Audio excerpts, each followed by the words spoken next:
बिस्मिल्लाहिर्रहमानिर्रहीम। अस्सलामुअलैकुम। आज का लेक्चर हमारा बहुत इंपॉर्टेंट है। बेसिकली FR1 का आज से स्टार्ट है। इससे पहले जितना भी हम लोगों ने पढ़ा था वो पीपीई का इंट्रोडक्शन था और थोड़े बहुत कॉन्सेप्ट्स वगैरह थे जो पीपीई से रेलिवेंट थे। क्या हम लोगों ने उनको डेप्रिशिएट किस तरह से करना है, हम लोगों ने उसमें चेंज इन अकाउंटिंग एस्टिमेट्स को कैसे लेकर आना है, और साथ में हम लोगों ने exchange of assets, disposal of asset, addition of asset, इन तमाम कॉन्सेप्ट्स को भी डिस्कस कर लिया था। अब आती है FR1 की असल गेम कि आप लोगों ने इनिशियल मेजरमेंट कॉस्ट के ऊपर कर दी। अब आई है बात सब्सीक्वेंट मेजरमेंट की। सब्सीक्वेंट मेजरमेंट के लिए हमारे पास दो किस्म के मॉडल्स मौजूद हैं। एक मॉडल हमारे पास होता है कॉस्ट मॉडल और दूसरा मॉडल हमारे पास मौजूद होता है revaluation model. Cost model and revaluation model. ये बात हमेशा याद रखनी है कि चाहे जो मर्जी आपके पास मॉडल हो, जब आप लोग स्टेटमेंट ऑफ फाइनेंशियल पोजीशन में जाते हैं, अपने नॉन करंट एसेट को रिकॉर्ड करते हैं, तो आप लोग अगर कॉस्ट मॉडल पर हैं तो आप लोग रिकॉर्ड करते हैं कॉस्ट ऑफ एसेट्स, माइनस करते हैं उसमें से accumulated depreciation. Cost of asset उसमें से माइनस करते हैं एक्यूमुलेटेड डेप्रिसिएशन और आपको मिल जाती है WDV, net book value of your asset, और उसके ऊपर आपके नॉन करंट एसेट रिकॉर्ड हो गए। कॉस्ट मॉडल आप लोग इससे पहले हर क्वेश्चन में कॉस्ट मॉडल अप्लाई करते रहे हो, ये आपके लिए कोई इतनी न्यू चीज नहीं है। लेकिन रीवैल्यूएशन मॉडल क्या है? आपको याद है कि जब हम लोग पीआरसी में थे या अभी भी जब डेप्रिसिएशन वगैरह को हम लोग स्टडी कर रहे थे, तो बहुत से कुछ स्टूडेंट हमसे ये बात पूछते हैं कि सर ये जरूरी तो नहीं कि एसिड की वैल्यू डिक्रीज हो जाए, एसिड की वैल्यू मार्केट में उसकी वर्थ इंक्रीज भी तो हो सकती है। अच्छा, जब लैंड की बात करते हैं तो लैंड तो हम लोगों ने कह दिया था कि डेप्रिशिएट ही नहीं करनी। लैंड को हम लोगों ने डेप्रिशिएट ही नहीं करना। तब भी देखें कि अगर आज आप एक पीस ऑफ लैंड परचेज करते हो और सपोज वो पीस ऑफ लैंड आप लोगों को मिला 1 मिलियन का, क्या 3 साल बाद उसकी वैल्यू 1 मिलियन ही होगी? अच्छा, क्या कम होगी? नहीं, मोस्टली केसेस में अच्छा कम हो भी सकती है, तो वो उस पीस ऑफ लैंड पे डिपेंड करता है। लेकिन मोस्टली केसेस में आपने सुना होगा कि प्रॉपर्टी की जो प्राइसेस होती हैं वो इंक्रीज होती हैं। आज जो आप पीस ऑफ लैंड 1 मिलियन में परचेज कर रहे हैं, हो सकता है आफ्टर सर्टेन टाइम ड्यूरेशन वो 1.5 मिलियन पे पहुंच गया हो, अपनी वैल्यू पे इंक्रीज कर चुका हो। अब प्रूडेंस कॉन्सेप्ट ने तो हमसे कहा था कि अपने एसेट्स को आप लोगों ने ओवरस्टेट नहीं करना। कॉस्ट मॉडल में हम कर भी नहीं रहे थे। M I right? Cost model में हम कर भी नहीं रहे। दूसरी चीज, एसिड की वैल्यू 1.5 मिलियन है मार्केट में, मैंने लिखा हुआ है कॉस्ट मॉडल में 1 मिलियन का, ओवरस्टेट तो अभी भी नहीं हो रहा। बात समझ आ गई? लेकिन सर ये बात गलत नहीं है कि एक चीज जो 15 लाख रुपए की है मैं उसे 10 लाख रुपए की बता रहा हूं, ये भी तो गलत है। क्या ख्याल है? ऐसा नहीं है कि मुझे अपनी स्टेटमेंट ऑफ फाइनेंशियल पोजीशन में एटलीस्ट वो वैल्यू लिखनी चाहिए जो near to fair market value हो, नियर टू मार्केट वर्थ हो, है ना ऐसा? तो ऐसी सिचुएशन में आप लोग देखो, हम अपने एसिड्स की वैल्यू को रीवैल्यू करेंगे। रिवैल्यूएशन मॉडल के eight the end of the accounting period आपको ये तो पता है कि आपका एसेट आपकी बुक्स में कितने का है, आपको उसकी WDV का आइडिया है, लेकिन एक मर्तबा मार्केट में उसकी वर्थ लगवाओ कि उसकी मार्केट में वैल्यू क्या है। जैसे हम लोगों ने गाड़ियों के बारे में बात की थी, व्हीकल्स के बारे में, कि भाई गाड़ियां तो हम डेप्रिशिएट कर रहे हैं। आज अगर मैंने कोई गाड़ी 20 लाख रुपए की परचेज की, मैंने उसको 2 लाख रुपए से डेप्रिशिएट कर दिया फर्स्ट ईयर में, मेरे पास उसकी WDV क्या आएगी?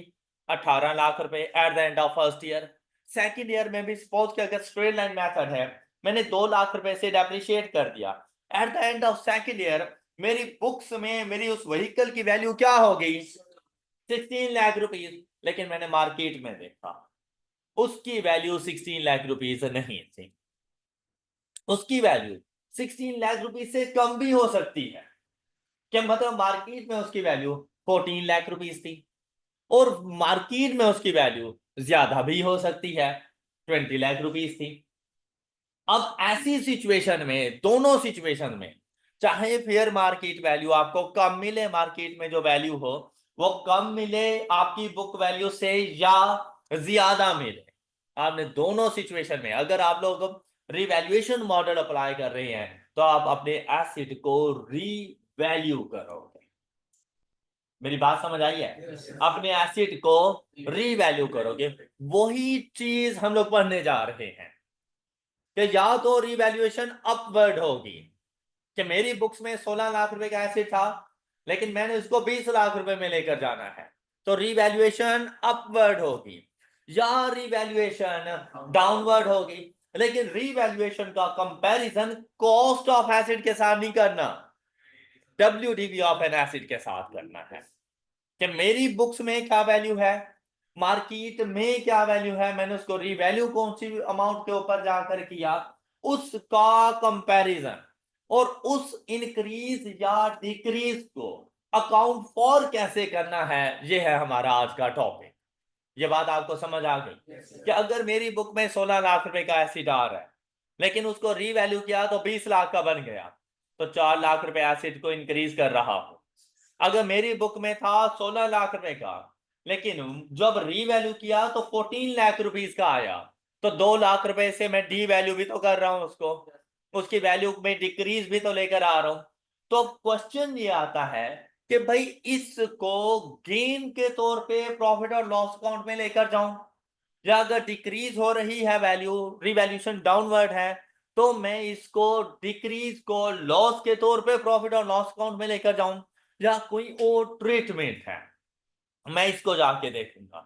लेकिन ये बात अब हमेशा याद रखना कि अगर रिवैल्यूएशन मॉडल है और आप लोगों ने अपनी स्टेटमेंट ऑफ फाइनेंशियल पोजीशन पर चले गए तो आप लोग कॉस्ट ऑफ एसिड नहीं उठाओगे।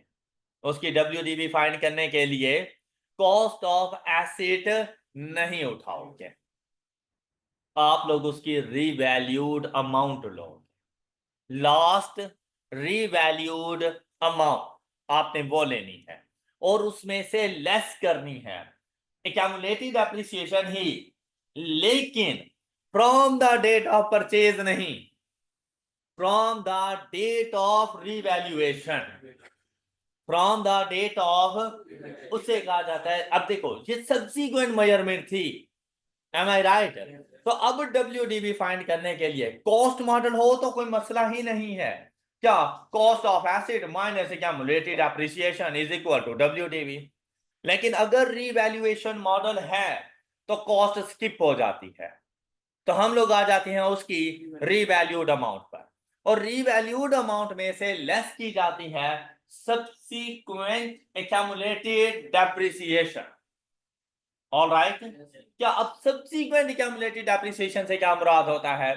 From the date of last revaluation, from the date of acquisition नहीं, from the date of last revaluation to date, आज तक की जितनी भी डेप्रिसिएशन हुई है उसे आपने कहना है अपनी सब्सीक्वेंट एक्यूमुलेटेड डेप्रिसिएशन, वो जाकर आप लोगों ने इसमें से लेस कर देनी है। आई होप कि आपको ये वाली चीज समझ आ चुकी होगी। बात क्लियर?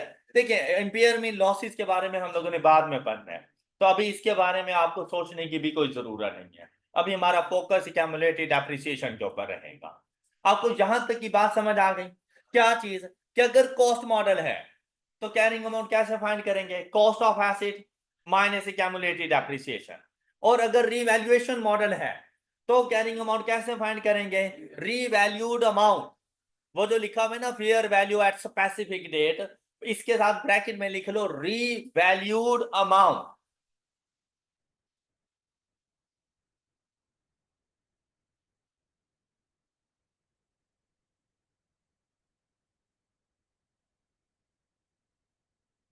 ये revalued amount basically fair value of the asset ही होती है।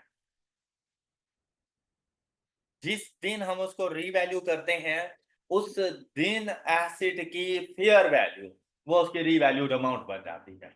Revalued amount minus subsequent accumulated depreciation is equal to carrying amount of the asset। बात क्लियर? अब देखें, अगर मैं आपसे बात करूं, ये टॉपिक हम लोग पढ़ने हैं किससे relevant, property plant and equipment. तो प्रॉपर्टी प्लांट एंड इक्विपमेंट में आप लोगों ने अपने टेंजिबल्स नॉन करंट एसेट लेकर आने हैं। इनटेंजिबल्स की हम कोई बात नहीं करेंगे इधर।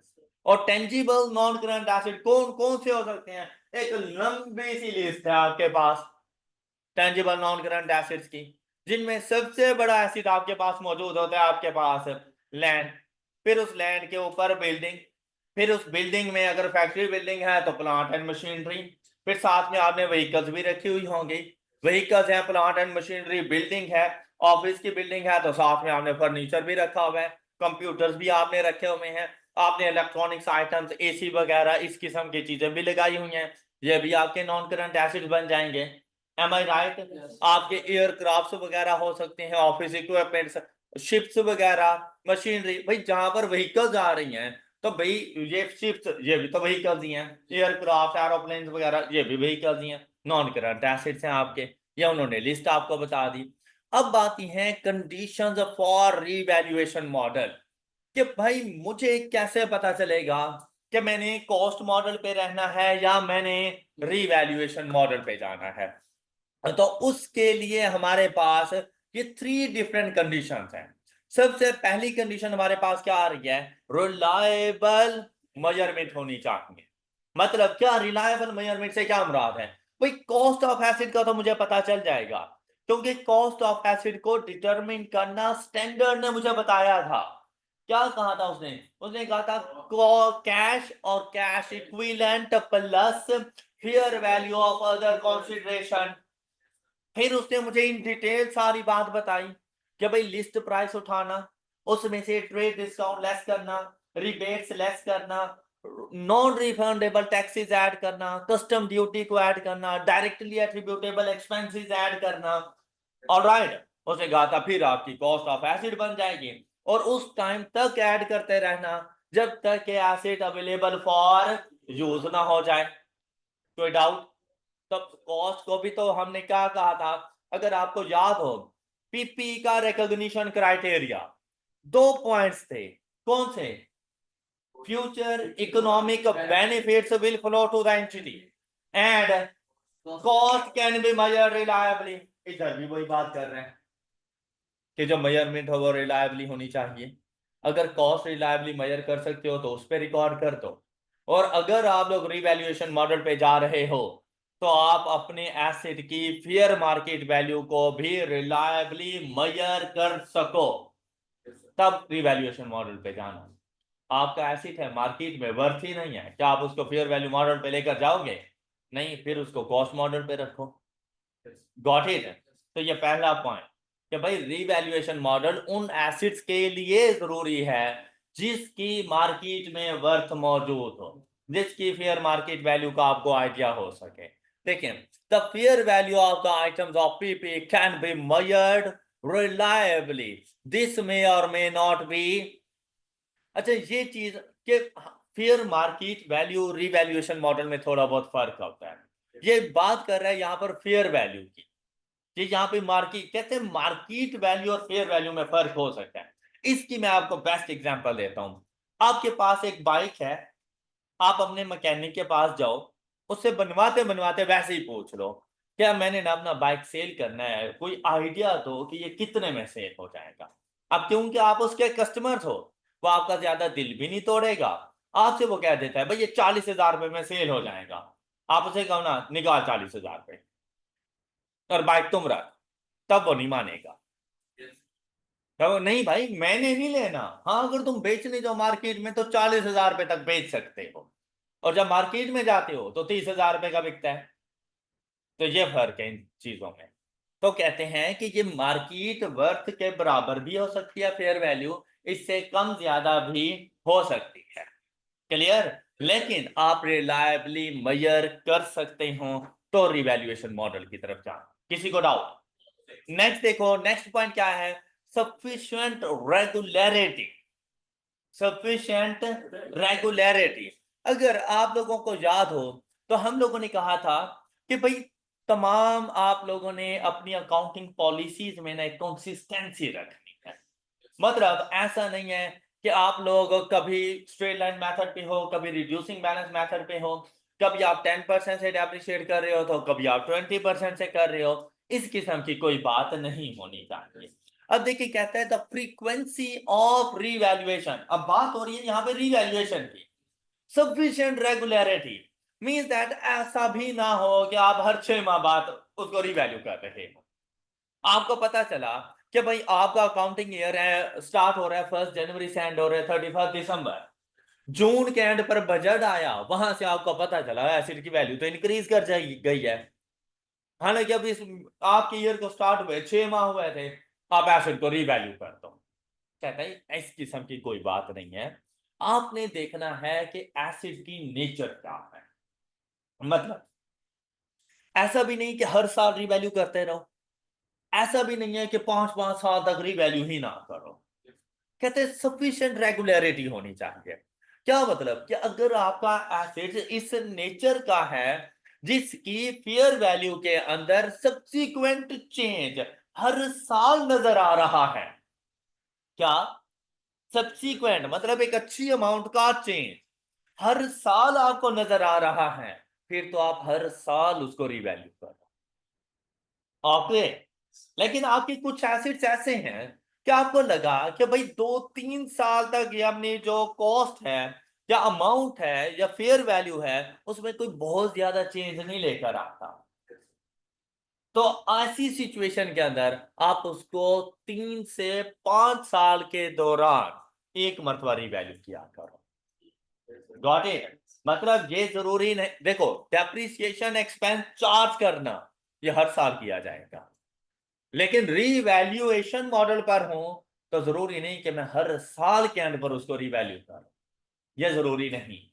तो आपने डिसाइड कर लेना है कि मैं हर 2 साल के बाद रिवैल्यू करूंगा, मैं हर 3 साल के बाद, मैं हर 5 साल के बाद रिवैल्यू करूंगा। तो एक पॉलिसी अपनी बना लेना। तो इन्होंने क्या कहा, द फ्रीक्वेंसी ऑफ रिवैल्यूएशन, कि कितनी मर्तबा आप अपने एसिड को रीवैल्यू करते हो over the period of useful life of N acid. तो वो कहता है depends upon the changes in fair value of the items of PP being revalue, कि जिस एसिड को आप रीवैल्यू करने जा रहे हो उसकी फेयर वैल्यू में चेंजेस किस हिसाब से आ रही हैं। अगर लास्ट टाइम आपने रीवैल्यू किया था एक एसिड सपोज के 15 लाख रुपीस के ऊपर, लेकिन इस मरतबा उसको रीवैल्यू करो तो वो वैल्यू आ रही है 14.5 या 15.2 मिलियन, तो कोई बहुत ज्यादा चेंज तो नहीं है ना। तो इस मरतबा रीवैल्यू करने की ऐसा जरूरत नहीं है। लेकिन अगर आपको वैल्यू मिल रही है, इस साल आपने देखा कि इस साल आपको वैल्यू मिल गई 1.2 मिलियन, या आपको वैल्यू मिल गई 1.75 मिलियन, अब रिवैल्यू करो उसको। तो वो चेंज कर, वो डिपेंड करता है फेयर वैल्यू में चेंज किस तरह से आ रहा है। सब्सिक्वेंट चेंज हो तो आप लोगों ने चेंज करना है। ये बात हमने कहीं और भी पढ़ी थी, चेंज इन अकाउंटिंग एस्टिमेट्स के अंदर, कि उधर भी उसने यही बात की थी कि भाई हर साल एस्टिमेट में चेंज ना करना, जब आपको सब्सिक्वेंट चेंज नजर आए तब जाके चेंज कर देना। बात क्लियर हुई। अच्छा अब देखें क्या कहते हैं, when the fair value of the revalued asset differs materially, materially means subsequent change, बड़ी अमाउंट का चेंज, ऐसा चेंज जो आपके प्रॉफिट और लॉस को हिट कर जाए, आपके एक्सपेंसेस को हिट कर जाए। मतलब एक अच्छी खासी अमाउंट का चेंज मटेरियली अगर चेंज हो रही है from its carrying amount, of further revaluation is required, फिर तो आप उसको रिवैल्यू कर दो। लेकिन some items of PPE experiences significant and volatile changes, और कुछ ऐसे होते हैं जिनमें volatile changes, significant changes आती रहती हैं, मतलब जिनकी प्राइसेस कांस्टेंट नहीं रहती, थोड़े थोड़े टाइम ड्यूरेशन के बाद वो खुद को चेंज कर देती हैं in fair value, that's necessitating annual revaluation. Such frequent revaluations are unnecessary for item of PP with only insignificant changes in. Instead, it may be necessary to revalue the item only every आप मेरी बात pick कर चुके होंगे। Yes, sir. कोई ऐसा student जिसे इस थ्योरेटिकल कॉन्सेप्ट की समझ ना आई हो। All clear? चलिए गुड। फिर आती है class wise application. Class wise application क्या मतलब? मैंने अपने एसिड्स को रीवैल्यू करना था और मेरे पास मौजूद थी व्हीकल्स। अब आपको पता है चाहे मेरे पास 3 व्हीकल्स हो, 5 हो या एक ही व्हीकल हो, व्हीकल अकाउंट तो एक ही बनेगा। क्या कभी ऐसा हुआ कि मैंने vehicle 1 account, vehicle 2 account, vehicle 3 account बनाया हो? क्या कभी ऐसा हुआ? क्या ऐसा नहीं है कि मैं अपने जो नॉन करंट एसिड का अकाउंट बनाता हूं वो क्लास वाइज बना रहा हूं? ऐसा है ना कि बिल्डिंग अकाउंट, अब चाहे उसमें 5 बिल्डिंग्स हो, व्हीकल्स अकाउंट चाहे उसमें 3 व्हीकल्स हो, लैंड अकाउंट 1 हो या 10 हो, अकाउंट एक ही है। क्या ख्याल है? तो बेटा जब रीवैल्यू करने के लिए जाएंगे और व्हीकल्स पे सपोज चले गए, फिर सारी व्हीकल्स रीवैल्यू। अब ऐसा नहीं हो सकता कि आप कहें कि ये 3 व्हीकल्स तो मेरी रिवैल्यूएशन मॉडल पे जाएंगी, ये 2 व्हीकल्स मेरी कॉस्ट मॉडल पे जाएंगी। यूं नहीं कर सकते, ये अलाउ नहीं है। व्हीकल्स या तो सारी की सारी रिवैल्यूएशन मॉडल पर या सारी की सारी कॉस्ट मॉडल पर। हाँ, ये हो सकता है कि आपके कुछ क्लास ऑफ एसिड पे रिवैल्यूएशन मॉडल हो और बाकी क्लास ऑफ एसिड्स के ऊपर कॉस्ट मॉडल हो। जैसे कि आप लैंड एंड बिल्डिंग के ऊपर रिवैल्यूएशन मॉडल रख लो, जबकि अपनी प्लांट एंड मशीनरी के ऊपर कॉस्ट मॉडल अप्लाई कर दो। ये पॉसिबल है, लेकिन एक प्लांट एंड मशीनरी पे कॉस्ट मॉडल और दूसरी पे रिवैल्यूएशन मॉडल, ये पॉसिबल नहीं है। आप ऐसा नहीं कर सकते। तो एक ही क्लास ऑफ एसिड के ऊपर सेम अकाउंटिंग ट्रीटमेंट्स होने चाहिए। ये बात समझ आ गई सब बच्चों को?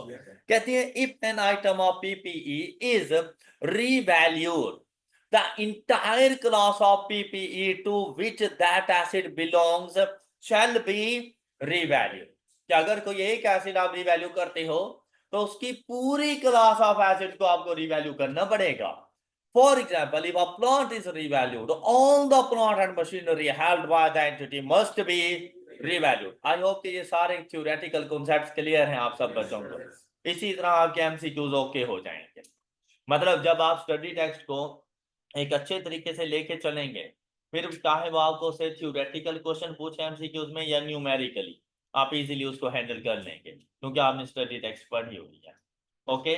और आपके ये जो एमसीक्यूज के मार्क्स होते हैं ना, ये आपके ग्रेस मार्क्स होते हैं। ये वो मार्क्स होते हैं जो आप लोगों को 40s की लाइन में रुकने ना दें।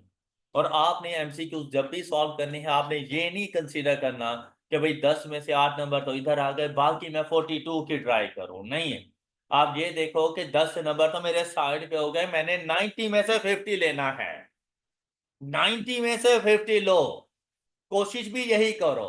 लेकिन एंड पे जब एमसीक्यूज करोगे तो वो ग्रेस मार्क्स होंगे कि इन केस अगर 90 में से 50 नहीं बने, 44 बन रही हैं, 45 बन रही हैं, तो वो जो 5-6 नंबर्स का डेफिसिट रह गया है ना, वो एमसीक्यूज आके पूरा करें ताकि आपका पेपर पास हो सके। जहां पर आप कैलकुलेशन स्टार्ट करते हो ना एमसीक्यू से कि 6 नंबर 7 नंबर इधर से प्लस 44 कहीं और से, तो 44 पे ही पेपर रुक जाता है।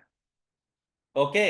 तो ये ग्रेस मार्क्स के तौर पे आप लोगों ने रखने और इनके ऊपर अच्छा खासा फोकस करना है आप लोगों ने। फोकस कब होगा?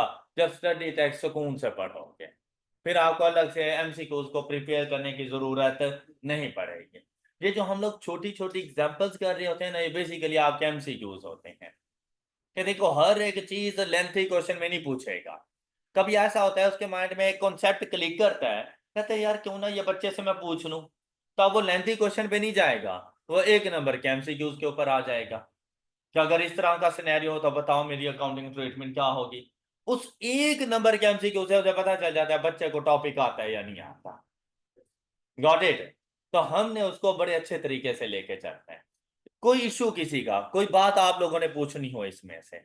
All clear?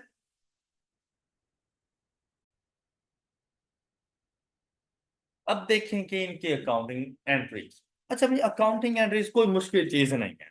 देखो भैया, अगर आपके एसिड की बुक वैल्यू आपके पास है, सपोज के हम कोई भी वैल्यू यहाँ पे अज्यूम कर लेते हैं कि आपके एसिड की बुक वैल्यू आपको मिली is equal to 20 at the end of the accounting period. आपने देखा कि यार मैं जरा मार्केट में देखूं तो सही कि इसकी वैल्यू क्या है। जैसे कि ये मेरा मोबाइल, मुझे पता है कि यार ये मैंने कितने का लिया था, ये कितने का डेप्रिशिएट हो चुका है, मतलब लिया हुआ कितना अरसा हो गया, एक एस्टिमेटेड वैल्यू मेरे बुक में इसकी क्या वैल्यू है मुझे पता है। मैंने कहा यार ऐसे मार्केट में देखो तो सही। मैं मार्केट में गया, मैंने कहा ये इसको सेल करने कितने में जाएगा। एक ने कहा 25,000 का, दूसरे ने कहा 20,000 रुपए का, तीसरे ने कहा 22,000 रुपए का।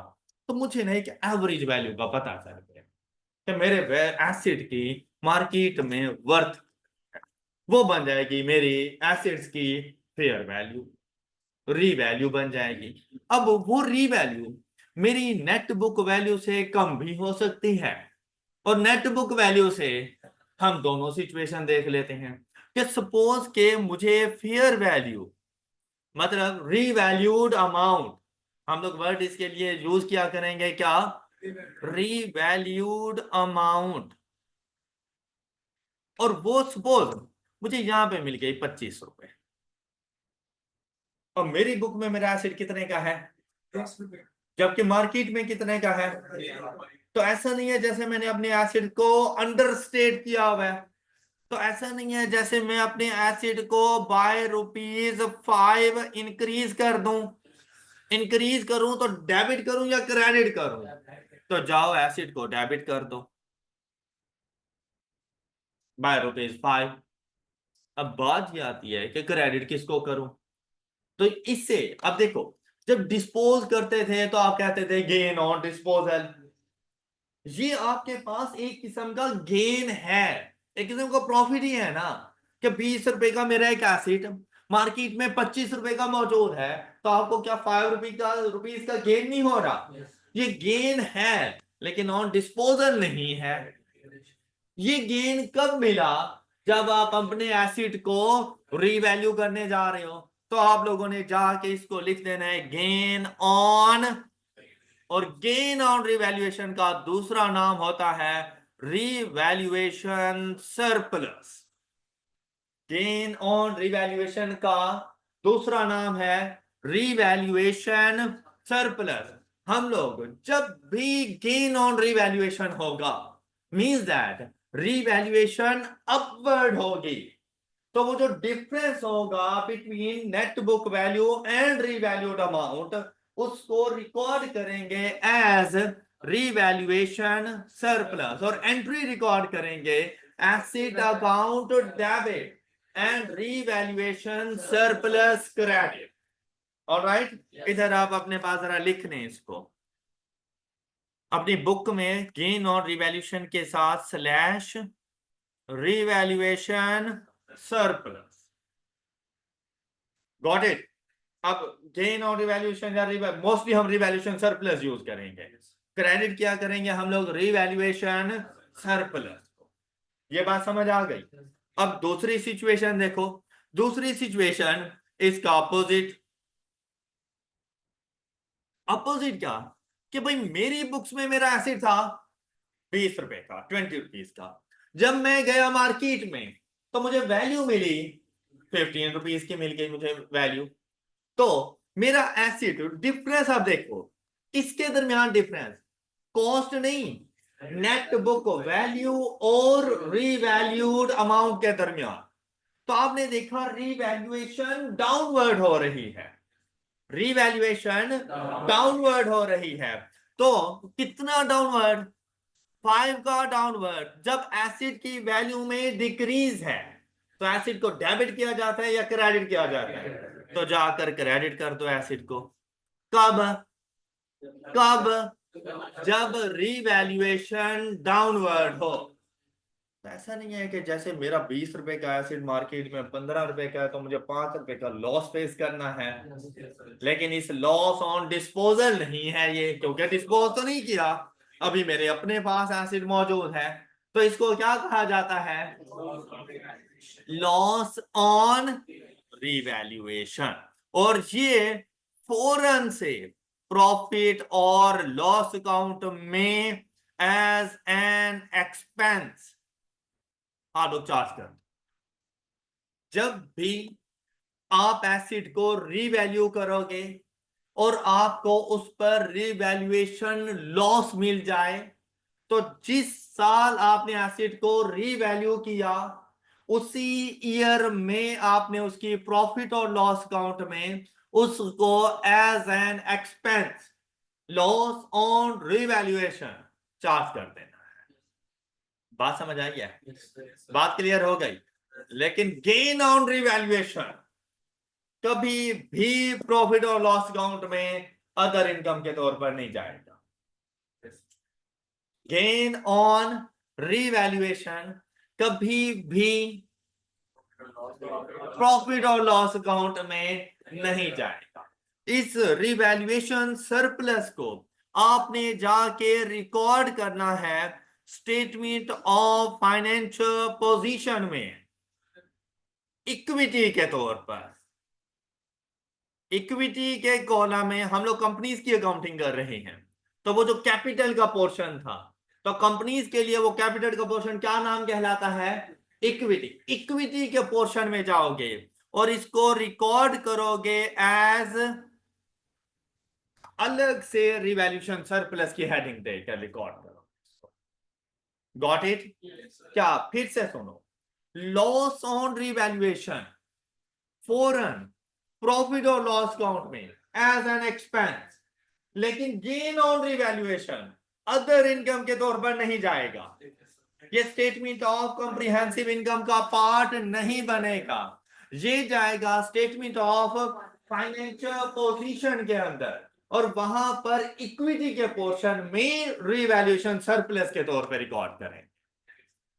बात समझ आ गई है सब? ऐसा क्यों करते हैं? अकाउंटिंग में, अकाउंटिंग के रूल्स ने हमें बताया कि इनकम उस टाइम तक रिकॉर्ड ना करो जब तक के रियलाइज ना हो जाए। इनकम उस टाइम तक रिकॉर्ड ना करो जब तक के रियलाइज ना हो जाए, मतलब जब तक के अर्न ना कर लो। ओके? और एक्सपेंसेस जैसे ही आपको लगे कि कोई एक्सपेंस या लॉस होने वाला है, फौरन से रिकॉर्ड कर दो। इसकी best example provision for doubtful debt. Provision for doubtful debt आपको याद होगा कि जो प्रोविजन फॉर डाउटफुल डेट को हम लोग कैलकुलेट करते थे, वो बेसिकली तो फ्यूचर की एक्सपेक्टेशन थी कि मेरे जो क्लोजिंग रिसीवेबल्स हैं, मुझे फ्यूचर में लगता है कि इतने % अमाउंट इनसे रिकवर नहीं होने वाली। वो तो बाद में होती ना, फ्यूचर की बात थी, लेकिन रिकॉर्ड उसी साल हमने कर दिया था जिस साल हमें ये डाउट हुआ था। याद आया? यहां पर भी बिल्कुल ऐसा ही है कि अगर लॉस हो गया है तो बगैर सोचे समझे प्रॉफिट और लॉस अकाउंट में एज एन एक्सपेंस, लेकिन अगर गेन हो गया है तो आप लोगों ने अदर इनकम के तौर पे रिकॉर्ड नहीं करना। क्लियर हो गई बात? अच्छा, अब वन बाय वन हम लोग चलेंगे। हमारे पास ना हमारे दो किस्म के एसिड्स होते हैं, एक एसिड जो डेप्रिशिएट हो रहे हैं और दूसरे एसिड्स जो डेप्रिशिएट नहीं हो रहे। अच्छा, जो एसिड डेप्रिशिएट नहीं हो रहे जैसा कि लैंड, और अगर लैंड के ऊपर है रिवैल्यूएशन मॉडल, लैंड के ऊपर है रिवैल्यूएशन मॉडल, तो भाई वो बहुत सिंपल है, बहुत इजी है, कोई कॉम्प्लेक्सिटी नहीं है। कॉम्प्लेक्सिटी कहां पर आती है? जहां पर डेप्रिशिएबल एसिड, वहां पे थोड़ी सी कॉम्प्लेक्सिटी आती है। अगर भैया आपके पास लैंड है तो आपने इनिशियली उसको रिकॉर्ड करना है एट कॉस्ट और सब्सिक्वेंटली रिकॉर्ड करना है जो भी उसकी रिवैल्यूड अमाउंट हो। अब क्या करना है? सपोज आपने 100 की लैंड परचेज की, तो पहली एंट्री क्या आ जाएगी? लैंड डेबिट कैश या बैंक। अच्छा, इधर हम लोग कैश की जगह पे मोस्टली बैंक यूज किया करेंगे। ओके। और क्वेश्चन अगर साइलेंट हो तो हम क्रेडिट ट्रांजैक्शन नहीं अज्यूम करेंगे, हम कैश ट्रांजैक्शन ही अज्यूम करेंगे। ओके। हाँ, अगर वो कह दे लैंड परचेज ऑन क्रेडिट, फिर तो भाई मजबूरी है। लेकिन अगर क्वेश्चन साइलेंट है कि ये क्रेडिट पे है या कैश पे है, तो हम लोग बैंक को जाके डेबिट क्रेडिट करेंगे। ओके, अब ये बातें अंडरस्टूड हो गई। अच्छा, फिर जिस दिन लैंड परचेज की, सपोज के 100 की थी, मैं जाके रिकॉर्ड कर दूंगा लैंड डेबिट और बैंक क्रेडिट 100 से eight the end of the accounting period. उसमें अप्रिशिएट तो होना नहीं है। मैं जरा उसकी रिवैल्यूड अमाउंट को देखूंगा, मुझे पता चला कि भाई मार्केट में जो उसकी वैल्यू है ना 130 हो गई है। Eight the end of the accounting period मुझे पता चला वो जो लैंड मैंने 100 की परचेज की थी उसकी वैल्यू 130 हो गई है। तो ऐसा नहीं है जैसे रिवैल्यूएशन गेन आ गया है। अब मैं क्या करूंगा, मैं जाकर लैंड को डेबिट कर दूंगा, कितनी अमाउंट से, 30 से, और रिवैल्यूएशन सरप्लस को क्रेडिट कर। बात समझ आ गई? अच्छा, फिर से सुनो जरा, रिवैल्यूएशन सरप्लस को कहां पे लेके जा रहा था? स्टेटमेंट ऑफ फाइनेंशियल पोजीशन में कौन सी? क्या आपको पता है इक्विटी की नेचर क्रेडिट होती है? क्या आपको पता है इक्विटी की नेचर क्रेडिट होती है? इक्विटी के पोर्शन में आने वाली तमाम तर चीजों की नेचर क्रेडिट है।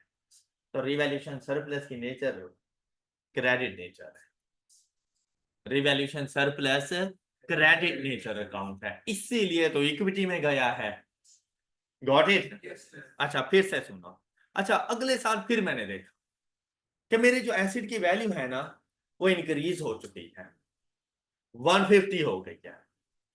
आप देखो मैंने अपनी बुक्स में कितने का रिकॉर्ड किया हुआ था, तो अब बेटा 50 का इंक्रीज नहीं रिकॉर्ड करूंगा।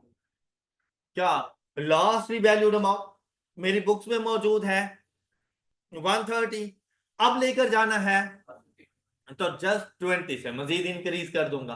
तो क्या करूंगा, लैंड को डेबिट करूंगा और रिवैल्यूएशन सरप्लस क्रेडिट करूंगा, कितने से, 20 से। बात क्लियर हो गई?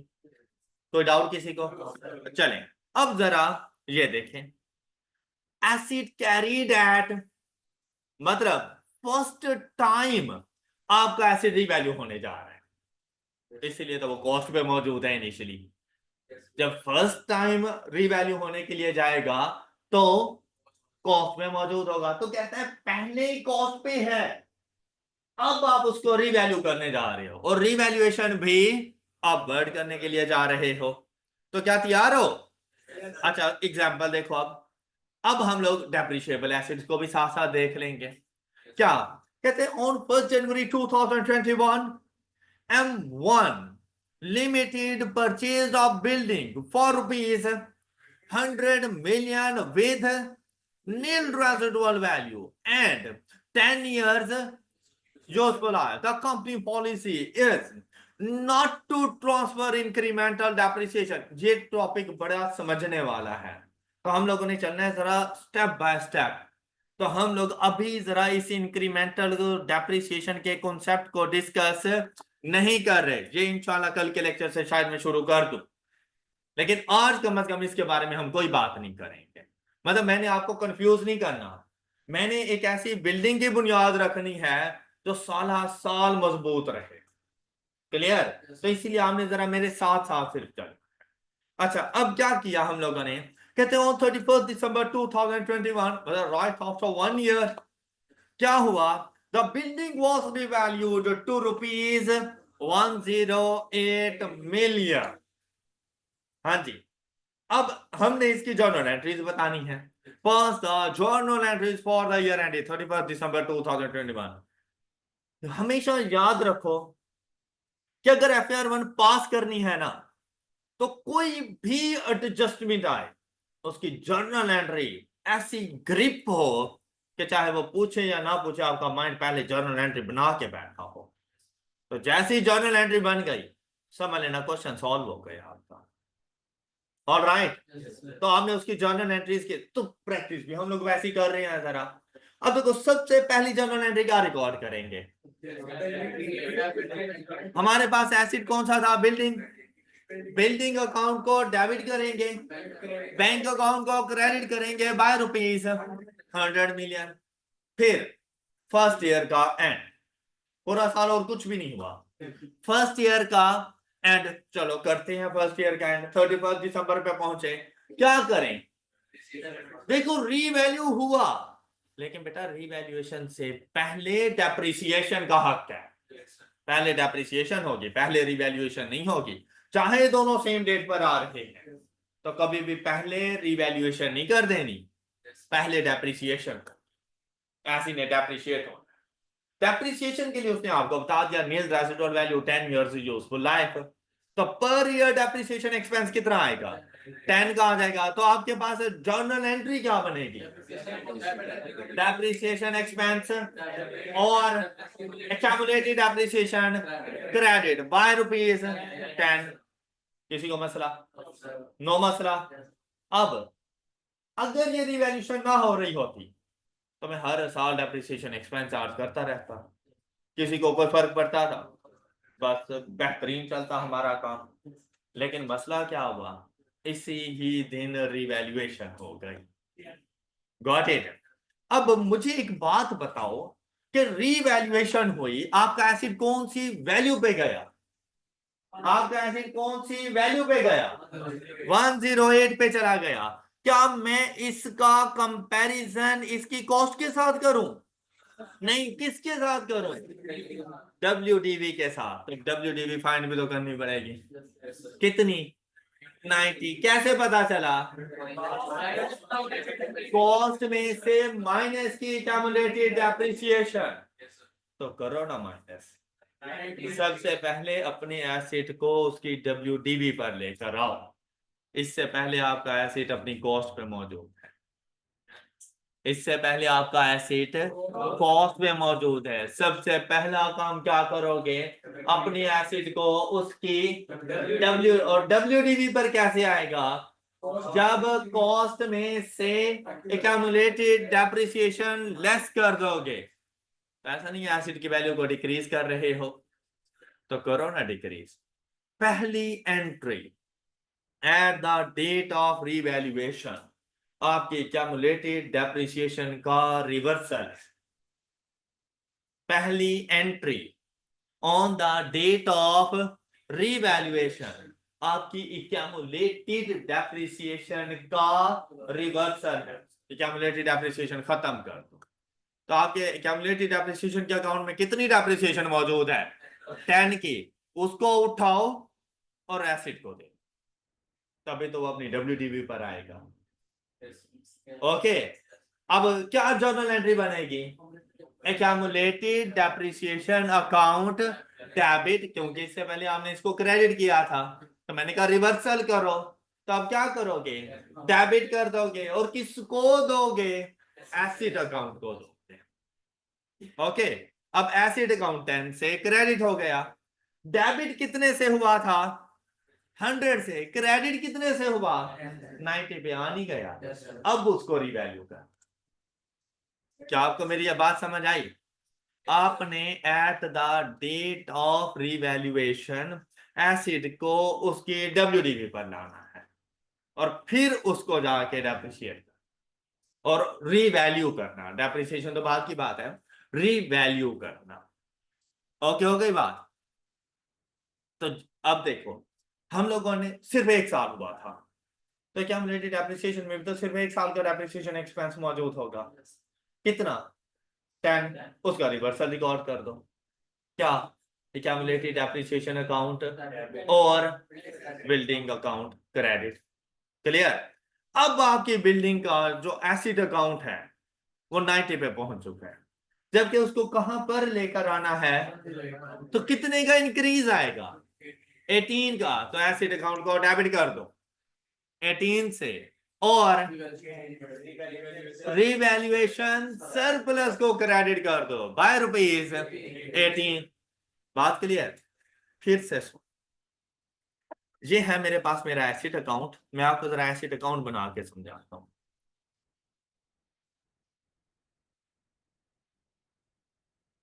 बिल्डिंग है,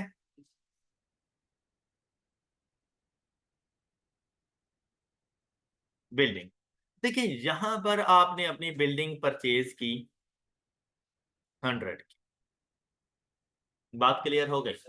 अच्छा, अब फर्स्ट ईयर का डेप्रिसिएशन एक्सपेंस, तो भाई वो डेप्रिसिएशन एक्सपेंस तो इधर एक्यूमुलेटेड डेप्रिसिएशन में आ जाएगा ना। ये जरा बात सुन लेना, बड़ा इंपॉर्टेंट पॉइंट है ये। क्या ये ड्यूरिंग द ईयर जो डेप्रिसिएशन एक्सपेंस हुआ, आपने पहली एंट्री मुझे ये बता दी थी, बिल्डिंग अकाउंट टू बैंक। दूसरी एंट्री आपने मुझे बताई depreciation expense to accumulated depreciation. अब बात आ गई रिवैल्यूएशन। हमेशा याद रखना, on the date of revaluation दो एंट्रीज रिकॉर्ड होती हैं। On the date of revaluation दो एंट्रीज रिकॉर्ड होती हैं। कौन कौन सी? एक, एक्यूमुलेटेड डेप्रिसिएशन का रिवर्सल। एक, एक्यूमुलेटेड डेप्रिसिएशन का रिवर्सल। दूसरा, रीवैल्यूड अमाउंट और कैरिंग अमाउंट का डिफरेंस। Got it? वो इंक्रीज है या डिक्रीज है उसके मुताबिक। ओके, अब आपने क्या कहा कि 31 दिसंबर 2021 को आपके एसेट की वैल्यू क्या होगी? तो ऐसा नहीं लग रहा बेसिकली आप ये कह रहे हो कि आपके एसेट अकाउंट का जो क्लोजिंग आएगा, अब कोई एसेट में एडिशन नहीं है, कोई एसेट में डिस्पोजल नहीं है। अगर ये रीवैल्यू ना होता तो मैंने जाके क्लोजिंग कितना रिकॉर्ड करना था? अगर ना होता रीवैल्यू तो मैंने क्लोजिंग कितना रिकॉर्ड करना था? जबकि एसेट इंफॉर्मेशन जो मिली, उन्होंने क्या कहा कि ये 100 का नहीं है, ये कितने का है? 108 का है। तो मुझे क्लोजिंग 108 चाहिए, मुझे क्लोजिंग। अब बात जरा सुनना कि हमने ऐसा क्यों किया। अगर मैं आपसे यहां पे ये कहूं कि बेटा ये जो डिफरेंस आ रहा है, ऐसा है नहीं, सिर्फ मैं आपको समझा रहा हूं कि बेटा ये जो हमारे, अच्छा फिर मुझे ये बताओ, 31 दिसंबर 2021 को अपनी स्टेटमेंट ऑफ फाइनेंशियल पोजीशन में अपने एसेट की वैल्यू क्या रिकॉर्ड करूंगा? इसी सिनेरियो के मुताबिक स्टेटमेंट ऑफ फाइनेंशियल पोजीशन में अपनी बिल्डिंग की वैल्यू क्या जाके रिकॉर्ड करूंगा? कोई ऐसा बचा जो ये कहे कि नहीं सर 108 नहीं, कोई और वैल्यू नहीं? सारे इस बात पे एग्री करते हैं? ये मैं जरा लिख लूं ताकि आप लोग फिर मुझे गलत ना साबित कर दो। आपने कहा स्टेटमेंट ऑफ फाइनेंशियल पोजीशन में नॉन करंट एसेट रिकॉर्ड करेंगे। क्यों? क्योंकि उसकी वैल्यू ही 108 है उस दिन, तो जितनी वैल्यू है उतने पे रिकॉर्ड करूंगा। क्या ख्याल है? लेकिन अगर मैं यहां पर आपसे ये कहूं कि भाई ये देखो, ये अभी आपने अब ऐसा करना नहीं है, मैं आपसे कहूं कि बेटा 8 का इंक्रीज आया है, ये इंक्रीज लिख दो, ये इंक्रीज रिवैल्यूएशन सरप्लस में चला जाए, ठीक है? आप कहेंगे बिल्कुल सर ऐसा ही है। मतलब बात सर लॉजिकल लग रही है कि डेबिट साइड का टोटल भी 108, क्रेडिट साइड का टोटल भी, और मैं अगर एक्यूमुलेटेड डेप्रिसिएशन को ना छेड़ूं तो ऐसा नहीं लग रहा जैसे इसका क्लोजिंग 810 का आ जाएगा eight the end of the accounting period? क्या लग नहीं रहा किसी को डाउट? क्या अकाउंटिंग के मुताबिक चल रहा हूं ना अभी तक? अच्छा अब देखो, जैसे ही ये मुझे मिला तो स्टेटमेंट ऑफ फाइनेंशियल पोजीशन मुझे क्या कहती है कि भाई एसेट अकाउंट में से उसका क्लोजिंग उठाओ और इसमें से लेस कर दो एक्यूमुलेटेड एप्रिसिएशन का क्लोजिंग। तो मेरे पास एसेट की वैल्यू क्या आ गई है? तो क्या मेरा एसेट 31 दिसंबर 2021 पे 98 का है? नहीं, तो बात तो गलत हो गई। क्या ख्याल है? अब इसको ठीक करने गए, जब इसको किसी तरह ठीक करें। अब ठीक कैसे होगी सुन लेना जरा, ठीक कैसे होगी? मुझे मेरे स्टेटमेंट ऑफ फाइनेंशियल पोजीशन में एसिड की वैल्यू क्या चाहिए? Revalued amount. तो क्या इसमें से कोई एक्यूमुलेटेड एप्रिसिएशन माइनस करूं? अगर 108 में से एक्यूमुलेटेड एप्रिसिएशन माइनस करूं तो वो तो 98 पे चला जाएगा। जब मुझे स्टेटमेंट ऑफ फाइनेंशियल पोजीशन में लेके ही 108 जाना है, तो क्या इसमें से कुछ माइनस हो रहा है? तो ऐसा नहीं लग रहा कि जब माइनस कुछ नहीं हो रहा तो बैलेंस कैरी डाउन नील है? अब देखो मैं 108 माइनस 0 करूं इज इक्वल टू 108, तो ये 10 कहाँ गया? अब ये 10 कह रहा है भाई डेबिट क्रेडिट इक्वल नहीं है। मैंने कहा तसल्ली रख, तुम इधर आओ और तुम्हें मैं लेके जाता हूं बिल्डिंग अकाउंट में। कहता है इट्स गुड, क्योंकि मैं आया ही वहीं से था। चलो मुझे ले चलो उधर। क्या एंट्री रिकॉर्ड की? एक्यूमुलेटेड डेप्रिसिएशन और बिल्डिंग अकाउंट क्रेडिट। तो यही बात तो पहले की है मैंने तुमसे कि भाई सबसे पहले ये वाला काम करना कि जितनी भी एक्यूमुलेटेड डेप्रिसिएशन हो आपने सारी का रिवर्सल रिकॉर्ड कर देना है। Got it? और डेट ऑफ रिवैल्यूएशन पर आपकी एक्यूमुलेटेड डेप्रिसिएशन का बैलेंस 0 होना चाहिए। डेट ऑफ रिवैल्यूएशन पर एक्यूमुलेटेड डेप्रिसिएशन का बैलेंस क्या कर दिया? तो जब एक्यूमुलेटेड डेप्रिसिएशन को डेबिट किया तो क्या एसेट अकाउंट को क्रेडिट ना करूं? करूं ना। किसके अगेंस्ट? अब ये एंट्री फिर से रिकॉर्ड करूंगा?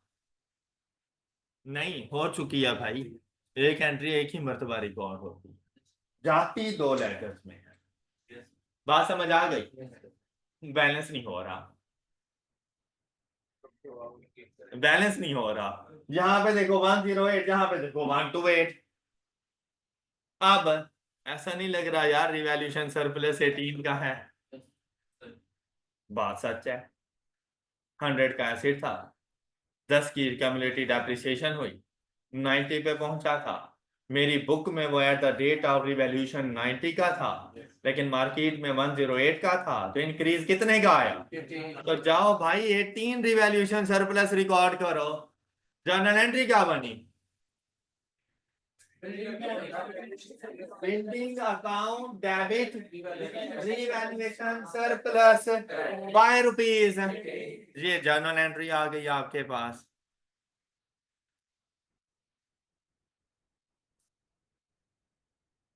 हाँ जी, बात क्लियर? क्या लॉजिकल लगी है ना बात? नहीं लगी? चलें, बड़ी अच्छी बात है, गुड हो गया। क्यों भाई? ओके।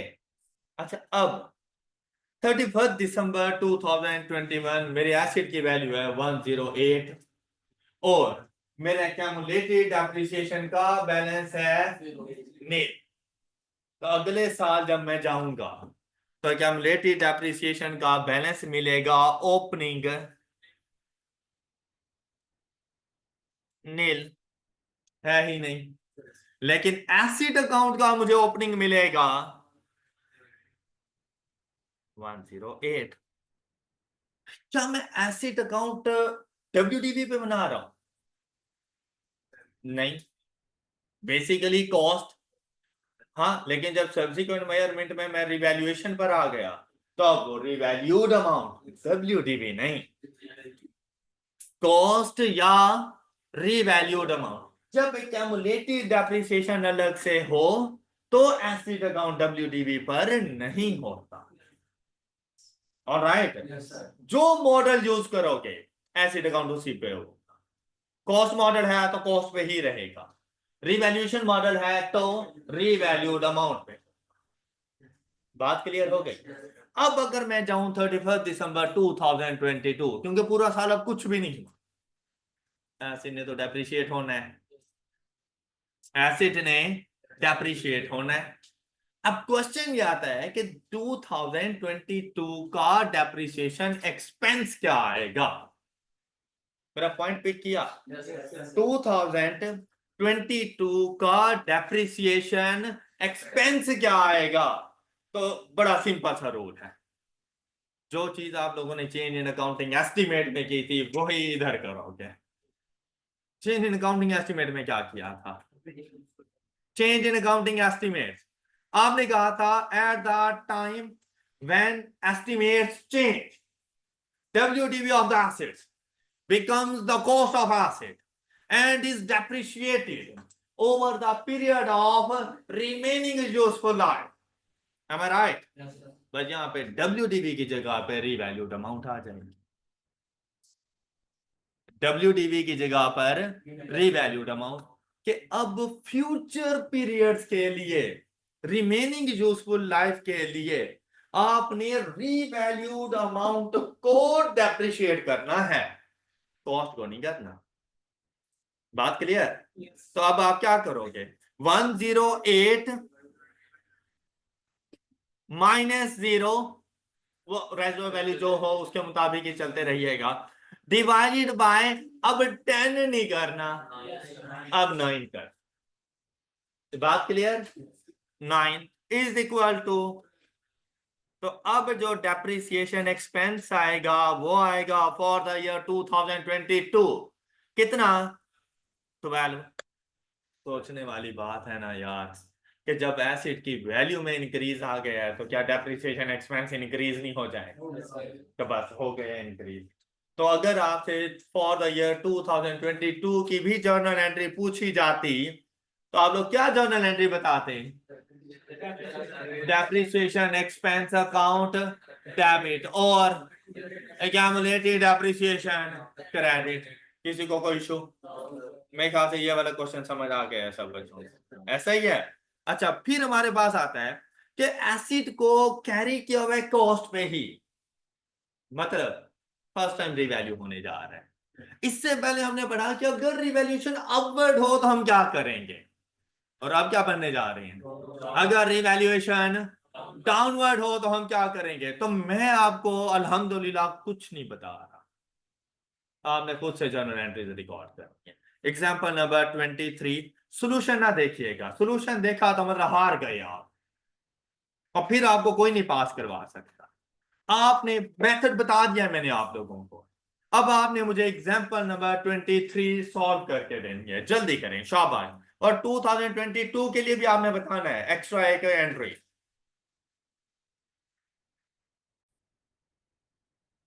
अब इस एग्जांपल में भी अगर आप लोग देखें तो वही बात, 100 मिलियन का हमने एसिड परचेज किया 1 जनवरी 2021 को, तो इस डेट को जाके एंट्री रिकॉर्ड करेंगे हम लोग।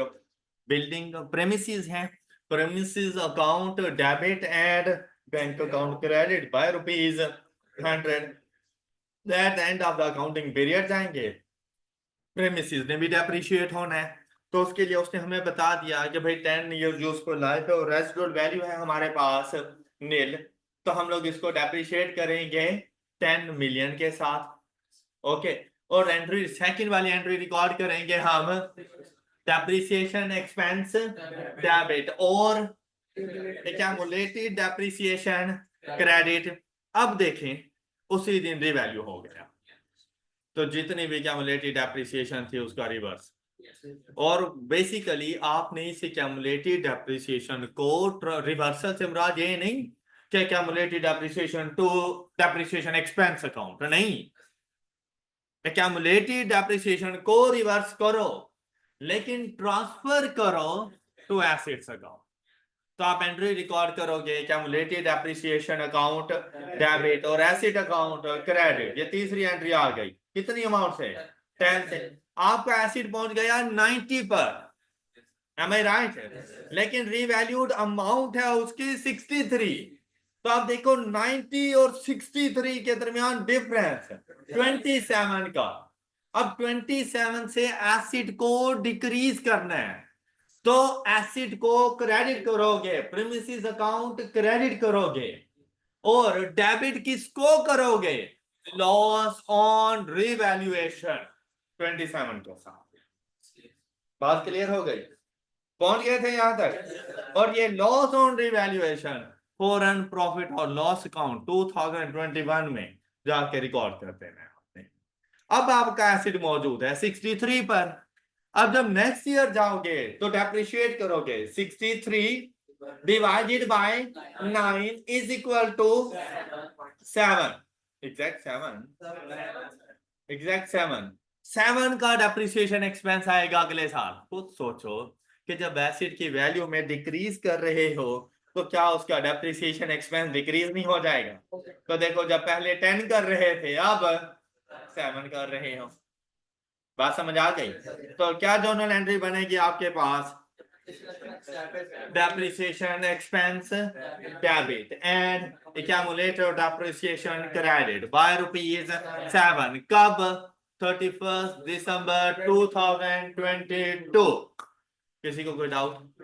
अब देखो ये था कॉन्सेप्ट, मैंने सिर्फ अपवर्ड समझाया था, डाउनवर्ड आपने खुद कर दिया और बिल्कुल परफेक्ट किया, कोई उसमें मिस्टेक भी नहीं हुई। तो इंशाल्लाह बाकी हमारे कॉन्सेप्ट्स भी इसी तरह चलते रहेंगे। आज जो हम लोगों ने रिवैल्यूएशन के टॉपिक को डिस्कस किया है ना, वो एक तो अभी तक हम लोगों ने इंक्रीमेंटल डेप्रिसिएशन वगैरह नहीं देखी। हाँ, डेप्रिसिएशन एक्सपेंस को जरूर देखा हम लोगों ने, सब्सिक्वेंट ईयर में आफ्टर रिवैल्यूएशन डेप्रिसिएशन किस तरह से होनी है हमने उसको भी साथ में देख लिया। लेकिन अभी आप लोग गौर करें तो हम लोग फर्स्ट टाइम अपने एसेट को रीवैल्यू कर रहे थे, मतलब इससे पहले वो कॉस्ट पे मौजूद था और फर्स्ट टाइम अपने एसेट को रीवैल्यू करने जा रहे थे। नेक्स्ट लेक्चर में इंशाल्लाह हम लोग डिस्कस करेंगे कि अगर रीवैल्यूड एसेट पर रीवैल्यूएशन आए तो हम लोगों ने उसको किस तरह से अकाउंट फॉर करना है। कि पहले से एसेट रीवैल्यू था, दो ही सिचुएशन होगी, या तो फर्स्ट टाइम उसके ऊपर रिवैल्यूएशन सरप्लस होगा, या फिर तो सेकंड टाइम जब रिवैल्यू करने लगे तब भी दो ही सिचुएशन आएंगी कि या तो दोबारा रिवैल्यूएशन सरप्लस आ जाएगा या फिर लॉस। तो बेसिकली ये टोटल चार सिचुएशन बनती हैं। पहली कि फर्स्ट टाइम रिवैल्यू किया, रिवैल्यूएशन सरप्लस था, लेकिन सेकंड टाइम रिवैल्यू करने पर या तो रिवैल्यूएशन सरप्लस या रिवैल्यूएशन लॉस, ये दो सिचुएशन हो गई। फर्स्ट टाइम रिवैल्यूएशन लॉस था, सेकंड टाइम में या तो फिर से लॉस आ जाएगा या सरप्लस। तो हमने देखना है कि हमने इन चीजों को कैसे अकाउंट फॉर करना है। अगर फर्स्ट रिवैल्यूएशन समझ आ गई है तो इंशाल्लाह बाद में आने वाली रिवैल्यूएशन भी आप लोगों को अच्छे तरीके से समझ आ जाएंगी। जब हम ये सीख लेंगे तब इंक्रीमेंटल डेप्रिसिएशन पर आएंगे हम। ऑलराइट, पहले अभी फोकस रिवैल्यूएशन के ऊपर कि रिवैल्यूएशन को हमने कैसे लेके चलना है। जब ये सारा क्लियर हो जाएगा तब हम लोग देखेंगे कि अब इंक्रीमेंटल डेप्रिसिएशन है क्या और उसको अकाउंट फॉर कैसे करना है हम लोगों ने। आई होप कि आज का लेक्चर आप लोगों को अच्छे से समझ आ गया होगा। बाकी इंशाल्लाह हम लोग नेक्स्ट लेक्चर में डिस्कस करेंगे। अपना बहुत सा ख्याल रखिए। अल्लाह हाफिज।